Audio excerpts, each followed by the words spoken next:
نحمده ونصلي على رسوله الكريم أما بعد فأعوذ بالله من الشيطان الرجيم بسم الله الرحمن الرحيم رب اشرح لي صدري ويسر لي أمري واحلل عقدة من لساني يفقهوا قولي۔ اللہ تعالیٰ کا لاکھ لاکھ شکر ہے کہ اس نے ہمیں انسان بنایا۔ وہ چاہتا تو ہمیں کوئی بھی اور مخلوق بنا سکتا تھا۔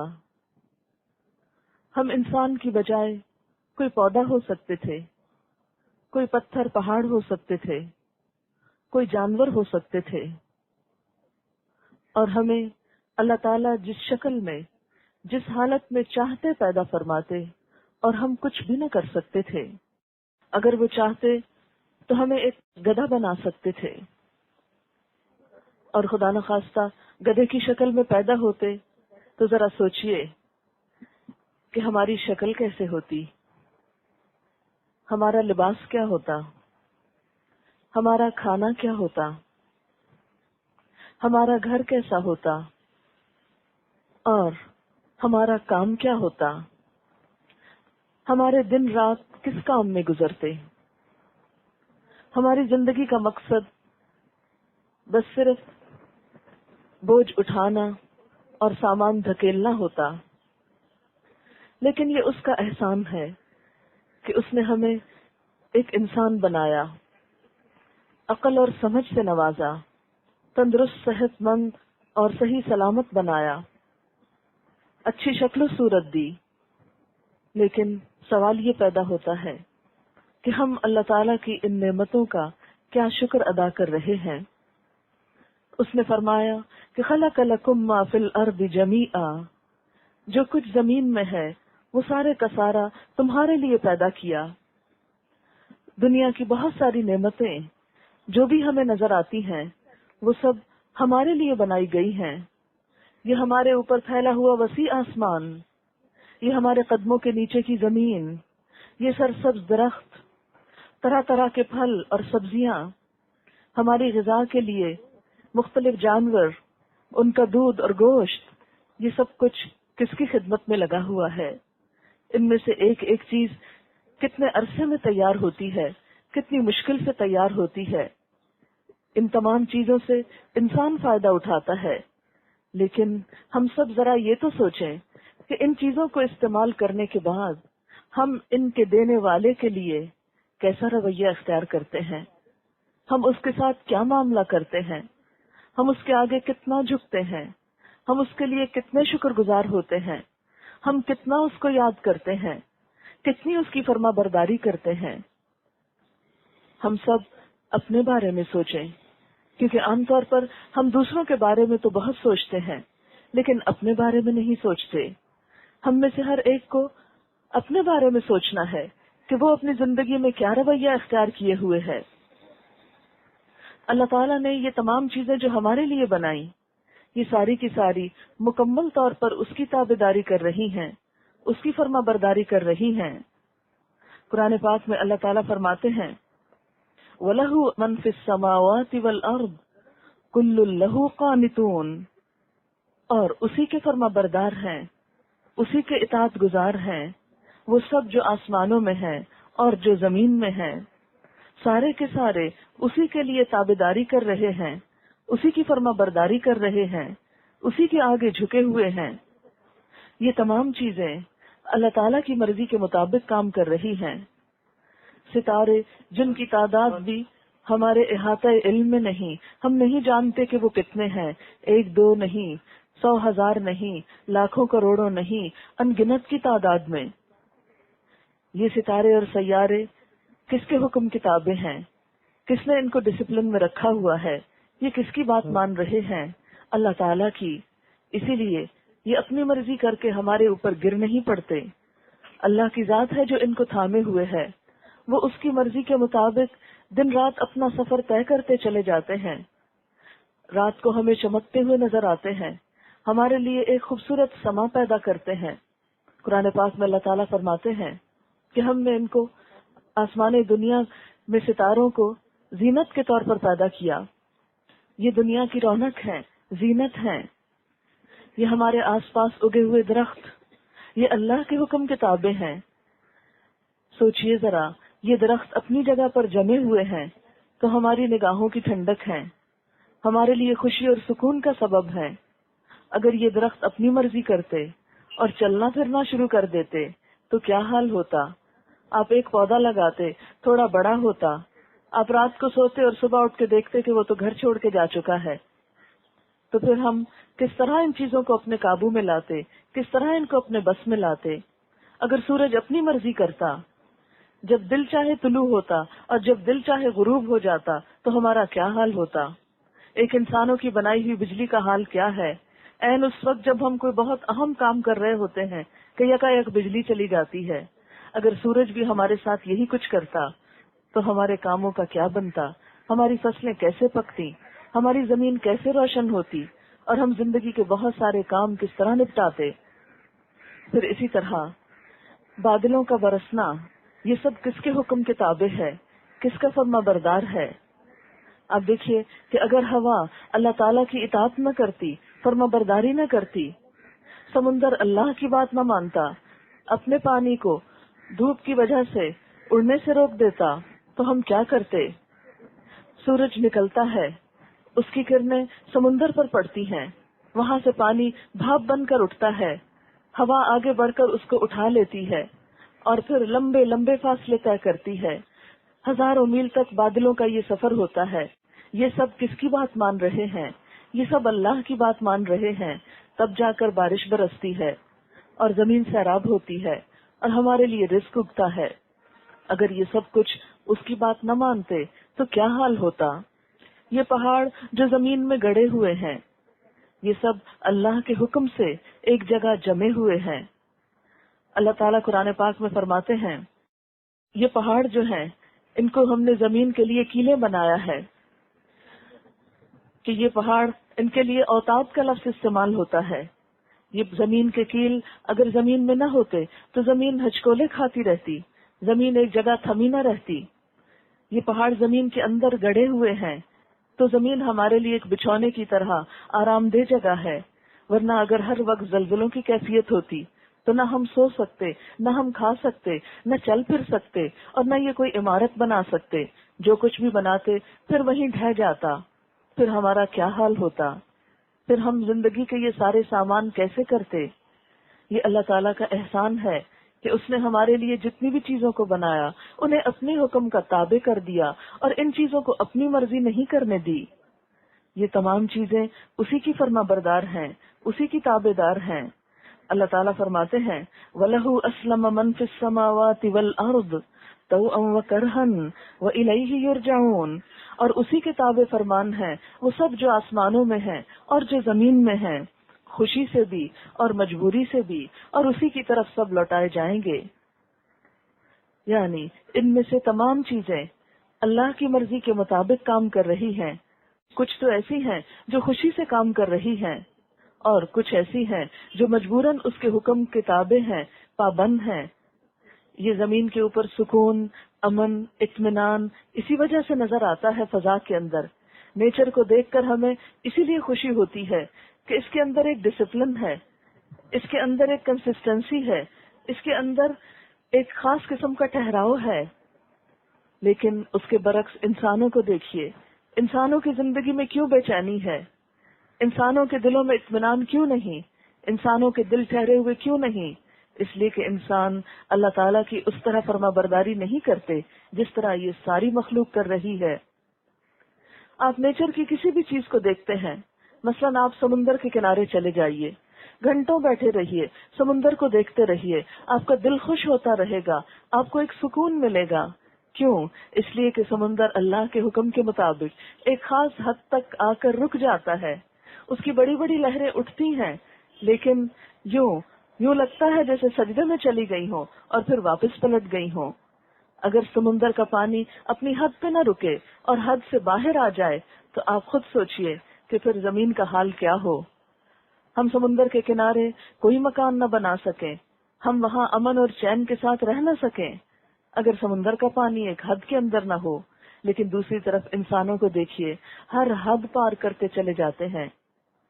کسی بھی حد پہ آ کے ٹھہرتے نہیں، رکتے نہیں، اللہ کی اطاعت کے لیے راضی نہیں ہوتے، اپنی منمانی کرنا چاہتے ہیں، سرکشی کرنا چاہتے ہیں. یہی وجہ ہے کہ زمین فساد سے بھر گئی ہے. ایک گھر سے لے کر، ایک معاشرے سے لے کر ایک ملک تک دیکھیے اور پوری دنیا پر نظر ڈالیے کہ انسانوں نے دنیا میں کس قدر سرکشی برپا کر رکھی ہے. اور یہ سب کچھ اسی واسطے ہے کہ انسان اپنی حد پر نہیں رکتا. یہ تمام چیزیں تو اپنے رب کی تابعدار ہیں، اس کی فرما بردار ہیں، اس کے آگے جھکی ہوئی ہیں. اسی لیے زمین میں سکون ہے. آپ پہاڑوں پہ چلے جائیے. آپ نے کبھی گرمیوں میں پہاڑی علاقوں کا سفر کیا ہوگا. عموماً لوگ پہاڑی علاقوں میں سیر و تفریح کے لیے جاتے ہیں. بلند و بالا پہاڑ، سرسبز پہاڑ انسان کے لیے کتنی خوشی کا سامان پیدا کرتے ہیں. لیکن اگر انہی پہاڑوں پر جا کر ہم یہ پائیں کہ ہمارے پاؤں کے نیچے کے پہاڑ ہل رہے ہیں اور اپنی جگہ سے چل پڑے ہیں، تو پھر آپ دیکھیے کہ ہمارا سکون اور خوشی کہاں باقی رہتی ہے. پھر اسی طرح کسی بھی چیز کو آپ دیکھ سکتے ہیں. باہر کی دنیا کو دیکھنے کے ساتھ ساتھ خود اپنی ذات کے اندر دیکھیے. ہماری آنکھوں کو اللہ نے دیکھنے کا حکم دیا، وہ اللہ کی فرما بردار ہیں، دیکھتی چلی جا رہی ہیں. انہوں نے دیکھنے سے انکار نہیں کیا. کانوں کو سننے کے لیے پیدا کیا، وہ سن رہے ہیں. پھر اسی طرح زندگی، ہمارے جسم کے اندر جتنے بھی آرگنز ہیں، دل کو دیکھ لیجئے کس طرح اپنا کام کرتا چلا جاتا ہے. ہم سو بھی جاتے ہیں اور وہ اپنا کام کرتا رہتا ہے. جب سے ہم پیدا ہوئے ہیں، بلکہ ہماری پیدائش سے پہلے ماں کے پیٹ میں ہمارے دل نے دھڑکنے کا کام شروع کیا، ہمارے جسم کو خون سپلائی کرنا شروع کیا، اور آج تک وہ کر رہا ہے. اگر کبھی 2 منٹ کے لیے بھی وہ اپنا کام کرنا چھوڑ دے، اللہ کی اطاعت کی بجائے نافرمانی کا رویہ اختیار کرے، تو ہماری زندگی قائم نہ رہے. ہم جی نہ سکیں، ہم کچھ بول نہ سکیں، ہم دیکھ نہ سکیں، ہم چل پھر نہ سکیں. تھوڑا سا ڈس آرڈر آتا ہے ہارٹ کے فنکشن میں تو آپ دیکھیں کہ کیا حال ہو جاتا ہے. دل کی دھڑکن تھوڑی سی بھی آگے پیچھے ہو تو کس قدر بے سکونی ہو جاتی ہے. پلپٹیشن ذرا تیز ہو جائے تو کتنا برا حال ہو جاتا ہے. کہاں یہ کہ وہ پرسکون طریقے سے سال ہا سال کام کرتا چلا جاتا ہے. یہ کس کی تابعداری کر رہا ہے؟ اور پھر پورے جسم تک خون کو سپلائی کرتا ہے. اور جن راستوں پر اللہ نے اس خون کو چلنے کا حکم دیا وہ اسی راستوں پر چلتے ہیں. اگر وہ اپنا روٹ بدل لیں اور اپنے سفر کو الٹا دیں تو پھر آپ دیکھیے کہ ہم کس طرح زندہ رہ سکتے ہیں. ہمارے سانس لینے کا عمل، آپ کو معلوم ہے کہ اسی حلق کے اندر سے سانس کی نالی بھی گزرتی ہے اور کھانے کی بھی گزرتی ہے. جب ہم کھانا کھاتے ہیں اور کھانے کو اندر گزارتے ہیں تو سانس کی نالی آٹومیٹیکلی اس پہ پلگ آ جاتا ہے، وہ بند ہو جاتی ہے. اور اگر کچھ کھانا کھانے کی نالی کے ساتھ ساتھ سانس کی نالی میں چلا جائے تو آپ سوچئے کہ ہم چند ہی منٹوں کے بعد اس دنیا سے رخصت ہو جائیں، ہم زندہ نہ رہ سکیں. کبھی آپ نے دیکھا ہوگا کہ کھاتے ہوئے کچھ لوگ بولتے ہیں یا ہنسنا شروع کر دیتے ہیں، اور اس سے قطرہ بھی پانی اگر سانس کی نالی میں چلا جاتا ہے تو پھر کیا حال ہوتا ہے؟ سانس آنا بند ہو جاتا ہے. یہ ہمارے دل کو دھڑکنے کا حکم کس نے دیا؟ اس پر کس کا حکم چل رہا ہے؟ اس کو دھڑکنا کس نے سکھایا ہے؟ اس کو سارے جسم میں خون سپلائی کرنا کس نے سکھایا؟ ہمارے لنگز کو کام کرنا کس نے سکھایا؟ ہمارے دماغ کو کام کرنا کس نے سکھایا؟ ہماری اس زبان کو بولنا کس نے سکھایا؟ ہمارے کانوں کو سننا کس نے سکھایا؟ ہمارے ہاتھوں کو کام کرنا کس نے سکھایا؟ ہمارے پاؤں کو چلنا کس نے سکھایا؟ یہ سب کچھ کس کا کیا ہوا ہے؟ میرا اور آپ کا نہیں. ہم نے اپنے جسم کو اس طرح ٹریننگ نہیں دی. ہم نے تو کھول کے دیکھا بھی نہیں کہ ہمارے اندر کیا کچھ ہے اور کون سی چیز کہاں رکھی ہوئی ہے. کبھی اگر آپ تصویر میں دیکھیں کہ انسان کا جب پیٹ چاک کیا جاتا ہے یا سینہ کھولا جاتا ہے تو کس طرح لنگز اور ہارٹ اور میدا اور لیور اور تلی اور یہ تمام چیزیں اس طرح بہترین طریقے سے ایک چھوٹے سے خانے کے اندر پیکڈ ہیں، اسٹفڈ ہیں، کہ انسان دیکھ کر حیران ہو جاتا ہے کہ کس ترتیب کے ساتھ ایک ایک چیز رکھی ہوئی ہے کہ انسان کی عقل دنگ رہ جاتی ہے، حیران ہو جاتی ہے. اور ایک ہی جسم کے اندر کتنی فیکٹریز لگی ہوئی ہیں. صرف لیور کے بارے میں کہا جاتا ہے کہ لیور کا جو فنکشن ہے اگر وہ فنکشن زمین پر ہو تو اس کے لیے کم از کم 40 فیکٹریز آپ کو لگانی پڑے. جتنے کیمیکلز اس میں بنتے ہیں اور جتنا کام وہاں پر ہوتا ہے، اگر وہ زمین پر نکال کے کرنا پڑے، کسی انسانی کارخانے میں کرنا پڑے، تو کئی ایک فیکٹریاں ہم کو لگانی پڑیں، جب جا کر فوڈ کی وہ ساری پروسیسنگ ہو، وہ تمام چیزیں بنے جو ہمارے جسم کو ضرورت ہوتی ہیں۔ پھر اسی طرح آپ دیکھیے کہ کائنات میں چڑیا کو اڑنا کس نے سکھایا؟ ہزاروں لاکھوں سال سے وہ اڑ رہی ہے، وہ کس کی بات مان رہی ہے؟ مچھلی کو تیرنا کس نے سکھایا؟ آپ نے اپنے بچوں کو سوئمنگ سکھائی ہوگی، آپ نے دیکھا ہوگا کہ بعض اوقات کتنے کتنے مہینے لگ جاتے ہیں جب جا کر وہ سوئمنگ سیکھتے ہیں، لیکن مچھلی پیدا ہوتے ہی، مینڈک کا بچہ ٹیڈپول آپ نے دیکھا ہوگا کہ پیدا ہوتے ہی کس طرح پانی میں چلا جاتا ہے، کس طرح اس میں اپنا کام کر لیتا ہے۔ اسی طرح سمندر کی مخلوق زمین کی مخلوق کے مقابلے میں 3 گنا زیادہ ہے۔ ہم کو تو ان کے نام بھی نہیں آتے، ہمیں تو ان کی قسمیں بھی نہیں معلوم، ہمیں تو یہ بھی نہیں معلوم وہ کھاتے کیا ہیں اور پیتے کیا ہیں، اور وہ سانس کس طرح لیتے ہیں، اور بچے کیسے پیدا کرتے ہیں، اور پانی کے اندر ان کو پالتے کیسے ہیں، ان کی روٹین کیا ہے، ہمیں تو یہ معلومات بھی نہیں۔ ان سب چیزوں کو کس نے علم دیا، کس نے سکھایا، وہ کس کی ہیں، کس کی فرما بردار ہیں؟ اللہ رب العزت کی۔ پھر اسی طرح بڑی چیزوں سے لے کر چھوٹی چیزوں پر آ جائیے، ایک سیل ہمارے جسم کا کس کے حکم سے کام کر رہا ہے؟ آپ کو معلوم ہے سیل کے اندر تھوڑا سا ڈس آرڈر ہو جائے تو کینسر جیسی بیماری پیدا ہو جاتی ہے۔ اب نارمل گروتھ اگر سیل کی ہونے لگے تو انسان صحیح سلامت نہیں رہتا، صحت مند نہیں رہتا۔ اسی طرح ہمارے جسم کا یا باہر کا کوئی بھی چیز اگر اللہ کی مرضی کے مطابق کام نہ کرے تو یہ زندگی کا یہ سارا سامان اپنی جگہ قائم نہ رہے۔ اگر ایک ستارہ یا سیارہ اپنی جگہ چھوڑ کر کسی اور مدار میں جا پڑے تو ہر چیز آپس میں ٹکرا جائے۔ یہ سب سکون اسی وجہ سے ہے کہ یہ تمام چیزیں اللہ تعالیٰ کی بات مان رہی ہیں۔ ایک ایٹم تک اللہ کے حکم سے کام کر رہا ہے، پھر ہمارے لیے کیا حکم ہے؟ ان سب چیزوں کو تو اللہ تعالیٰ نے بنا کر ان کی پروگرامنگ کر دی اور ان کو پابند کر دیا کہ وہ اللہ کی مرضی کے مطابق کام کریں، لیکن ہمیں اللہ نے آزادی دی تھی۔ جن کے لیے یہ سب کچھ بنایا تھا ان کو آزادی دی گئی، کس بات کی؟ اما شاکرا و اما کفورا، چاہے تو شکر گزار بنے اور چاہے تو ناشکرا بنے۔ اللہ تعالیٰ نے انسان کو یہ آزادی دی اور آج ہم انسان اس آزادی کو کس طرح استعمال کر رہے ہیں؟ ہمارے لیے سوچنے کی بات ہے، غور کرنے کا مقام ہے کہ ایک پہاڑ اور ایک دریا اور سمندر اور ایک مچھلی اور ایک چڑیا تو اللہ کی بات مانے، ذرہ ذرہ تو اللہ کی بات مانے، میرے جسم کا ایک ایک آرگن اللہ کی بات مانے، لیکن میں اللہ کی بات سے بھاگوں، میں اللہ کی بات نہ مانوں، میں اس کی اطاعت نہ کروں، میں اس کی نافرمانی کروں۔ یہ ساری کائنات تو اس کی وفادار ہے، اور اگر میں نے اللہ کی نافرمانی کی، میں نے اس کی اطاعت نہ کی، تو ان میں سے کوئی بھی میرا وفادار نہ ہوگا۔ یہ سب جو اللہ کے حکم کے پابند ہیں اور اللہ کے حکم کی پابندی خوشی سے کر رہے ہیں، کیونکہ توان کا لفظ بھی آتا ہے، جیسے زمین و آسمان کو اللہ تعالیٰ نے فرمایا تھا کہ آ جاؤ، خوشی سے یا ناخوشی سے، قالتا اتینا طائعین، تو انہوں نے کہا تھا ہم خوشی سے آتے ہیں۔ زمین و آسمان تو خوشی سے اللہ کی اطاعت کریں، لیکن میں اور آپ جن کے لیے یہ زمین و آسمان بنے، جن کے استعمال کے لیے، جن کے فائدے کے لیے یہ ساری مخلوق لگی ہوئی ہے، وہ پھر اللہ کے نافرمان ہوں، تو پھر آپ دیکھیے کہ ایسی نافرمانی کر کے، ایسی سرکشی کر کے آخرت میں انجام کیسے اچھا ہو سکتا ہے؟ آخرت میں پھر کیسے خوشی مل سکتی ہے؟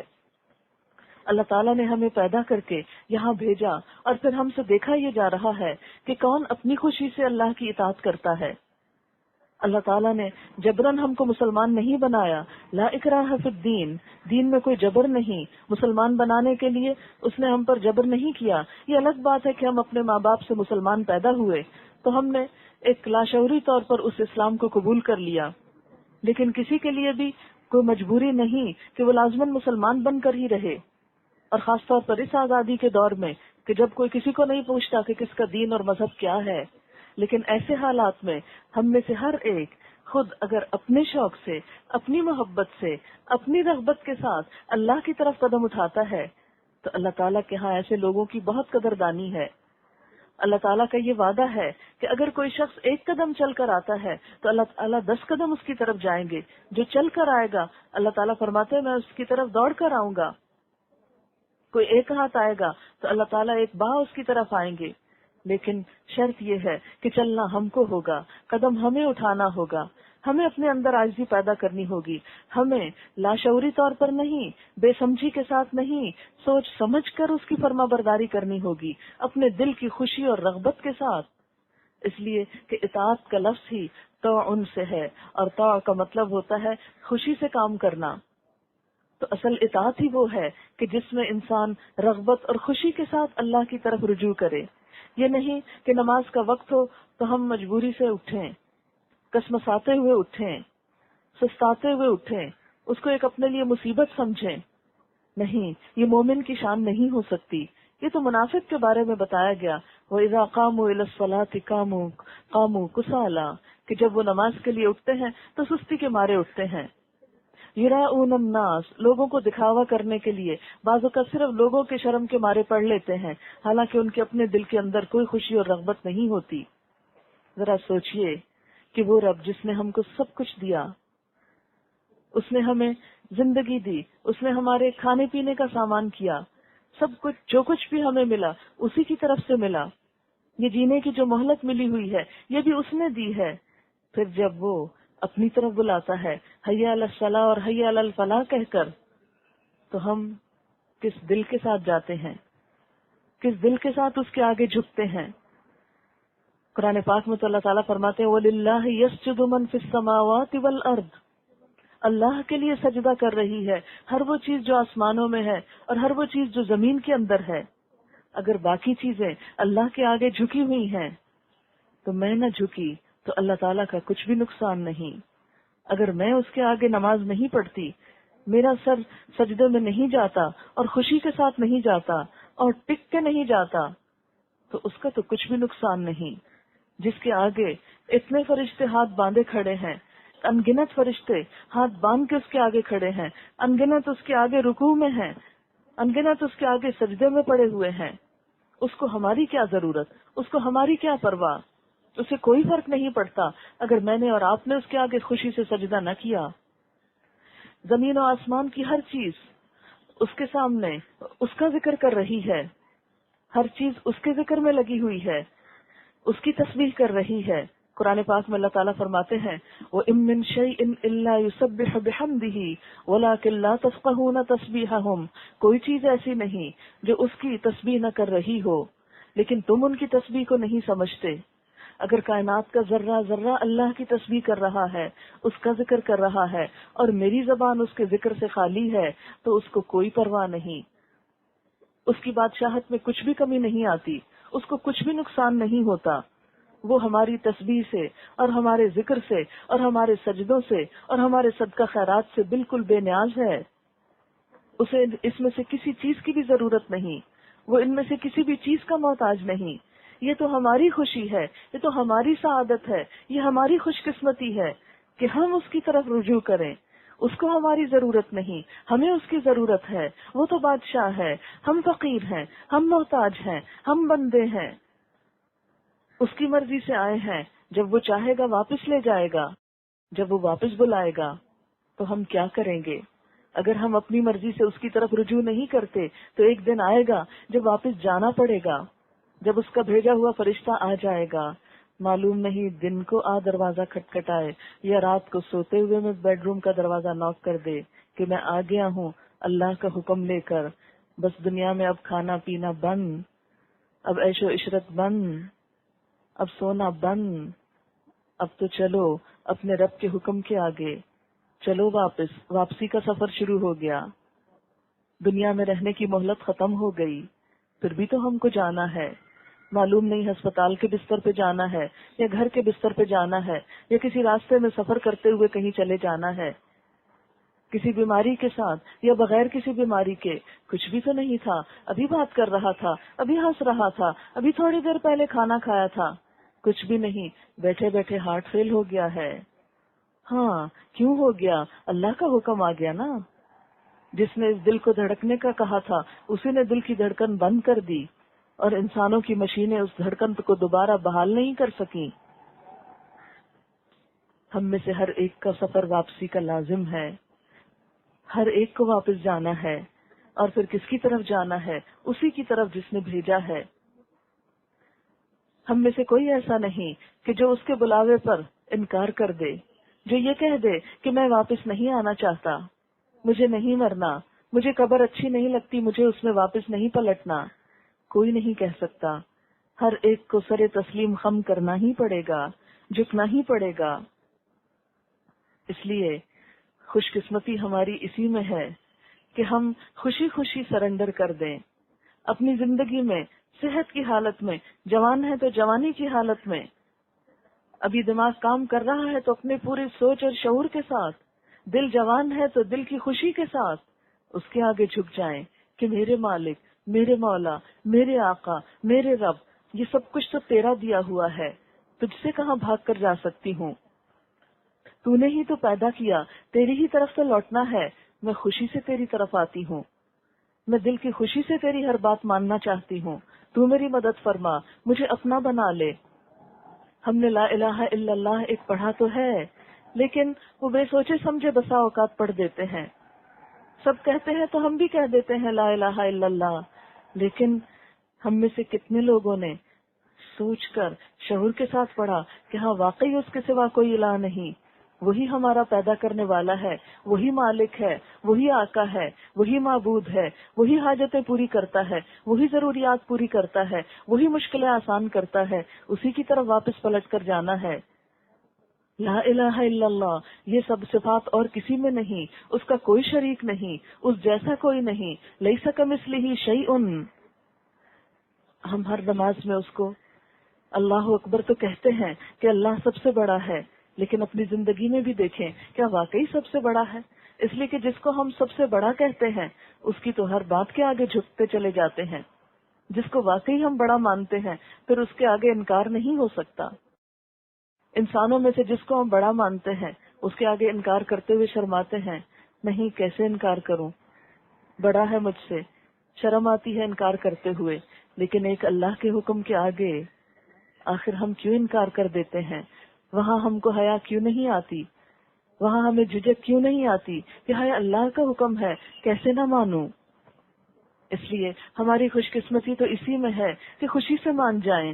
بلا من اسلم وجہہ للہ، کیوں نہیں، بلکہ جس نے اپنا چہرہ اللہ کے حوالے کر دیا، اپنا آپ اللہ کو سونپ دیا، وہ محسن، اور وہ محسن بھی ہے، نیکوکار بھی ہے، خوشی سے نیک کام کرتا ہے، فلہ اجرہ، تو اس کا اجر عند ربہ، اس کے رب کے پاس ہے، ولا خوف علیہم، ایسے لوگوں پر کوئی خوف نہ ہوگا، ولا ہم یحزنون، اور نہ وہ غمگین ہوں گے۔ ایسے لوگوں کی واپسی کا سفر جب شروع ہوگا تو وہ مطمئن اور پرسکون اور خوشحال ہو کر لوٹیں گے۔ وہ اللہ کی طرف جب واپس جائیں گے تو خوشی خوشی جائیں گے، اور ان کا بھی بہترین طریقے سے استقبال کیا جائے گا کہ آ میرے بندے، تو نے اپنی خوشی کے ساتھ میرے سامنے جھکنا گوارا کیا، میری اطاعت قبول کی، مجھے راضی کرنے کی کوشش کی، آج میں تجھ کو راضی اور خوش کر دوں گا۔ تو نے دنیا کے خوف اور خطرے میری خاطر مول لیے، آج میں تیرے لیے کوئی خوف اور غم نہ چھوڑوں گا۔ ہم میں سے ہر ایک یہ سوچے کہ وہ کس طرح کی واپسی چاہتا ہے، اپنا کیسا انجام چاہتا ہے، اپنی کیسی آخرت چاہتا ہے، وہ دوسری دنیا جس میں ہم کو جا کر رہنا ہے، اس دنیا کے بارے میں ہم نے کیا سوچ رکھا ہے کہ وہاں ہم اپنا کیسا انجام چاہتے ہیں۔ وہ گھر جو ہمیشہ ہمیشہ کا ہے، بار بار آپ قرآن پاک میں پڑھتے ہیں خالدین فیہا، ہمیشہ ہمیشہ اس میں رہیں گے، ہمیشہ کا گھر جسے کبھی نہیں چھوڑنا۔ دنیا کے گھر تو کسی نہ کسی دن چھوڑنے ہی پڑیں گے، وہ گھر جسے کبھی نہیں چھوڑنا۔ اگر ہم واقعی چاہتے ہیں کہ وہ گھر ہمارا خوشی کا گھر ہو، سکون کا گھر ہو، اور اس میں کوئی خوف نہ ہو، کوئی غم نہ ہو، کوئی فکر اور پریشانی نہ ہو، کوئی دکھ اور تکلیف نہ ہو، کوئی بیماری نہ ہو، بڑھاپے کا خوف نہ ہو، صحت کی خرابی کا خوف نہ ہو، کوئی دھوپ چھاؤں کا فکر نہ ہو، اگر ہم ایسا گھر چاہتے ہیں جو ہر خوف اور ہر غم سے پاک ہو، تو پھر اس کی قیمت کیا دینی ہوگی آج اس دنیا میں، جبکہ اللہ تعالیٰ نے ہمیں سینسز میں رکھا ہوا ہے، اپنے شعور کے ساتھ، اپنے ہوش و حواس کے ساتھ، اپنے دل کے پورے جذبات کے ساتھ اس بات کا عہد کریں کہ اللہ ہم تیرے بن کر جئیں گے، تو نے ہمیں سب کچھ دیا، ہم بھی تیرے وفادار ہیں۔ اگر انسان سوچے تو اگر اللہ ہمارا رزق روک لے تو کوئی بندہ نہیں دے سکتا۔ اللہ تعالیٰ قرآن پاک میں فرماتے ہیں قُلْ أَرَأَيْتُمْ إِنْ أَصْبَحَ مَاؤُكُمْ غَوْرًا فَمَن يَأْتِيكُم بِمَاءٍ مَّعِينٍ، ان سے کہو کبھی تم نے یہ بھی سوچا کہ اگر تمہارے کنووں کا پانی زمین میں اتر جائے تو کون ہے جو اس پانی کی بہتی ہوئی سوتیں تمہیں نکال کر لا دے؟ یعنی تمہاری ساری مشینیں ناکام ہو جائیں اگر پانی ہی نہ رہے۔ اس صحرا میں کیوں نہیں انسان کہیں سے نہریں نکال لاتے؟ کیوں نہیں کہیں سے کنویں نکال لیتے؟ کیوں نہیں وہاں کوئی بارش برسا لیتے؟ کہ اتنی بہترین زمین ہے کہ جہاں ابھی تک کبھی کچھ نہیں ہوگا، اگر وہاں پر پانی مل جائے تو معلوم نہیں زمین کیا کچھ خزانے اگلے۔ لیکن انسان کتنا بے بس ہے، آج اتنی ترقی کے باوجود، اتنی سب سہولتوں کے باوجود انسان زمین کے ایک بہت بڑے حصے کو آباد نہیں کر سکا۔ اور اپنے ہی ملک کا حال دیکھیے، روز اخباروں میں آپ پانی کا جھگڑا پڑھتے ہوں گے۔ یہ جھگڑے کیوں ہیں؟ اگر پانی لانا انسانوں کے بس کی بات ہوتی تو آپس میں جھگڑنے کے بجائے زمین سے ہی سب کچھ نکال لیتے، اور زمین سے بھی قابل استعمال پانی جب ہی نکلتا ہے جب اللہ کا اذن ہوتا ہے، جب اللہ کا حکم ہوتا ہے۔ تو ایسے میں ہم سب کے لیے حکم کیا ہے کہ ہم اللہ کی طرف رجوع کریں، اور اگر اللہ کے اس طریقہ زندگی دین اسلام سے منہ موڑ کر کچھ اور ہم چاہیں گے تو اس کے بارے میں بھی سن لیجئے۔ فرمایا وَمَن يَبْتَغِ غَيْرَ الْإِسْلَامِ دِينًا فَلَن يُقْبَلَ مِنْهُ، جو اسلام کے علاوہ کوئی اور دین چاہے گا، اور اسلام کیا ہے؟ اپنے آپ کو اللہ کے حوالے کر دینا، جو احکامات اس نے دیے ہیں، جو شریعت اس نے دی ہے، اس کو دل کی خوشی سے تسلیم کرنا۔ تو جو شخص اسلام کے علاوہ کوئی اور طریقہ زندگی چاہے گا فَلَن يُقْبَلَ مِنْهُ، وہ اس سے ہرگز قبول نہ کیا جائے گا۔ یعنی قیامت کے دن اگر انسان اپنے نامہ اعمال میں اللہ کی نافرمانی لے کر جائے گا، سرکشی لے کر جائے گا، تو وہ اس سے قبول نہ کی جائے گی۔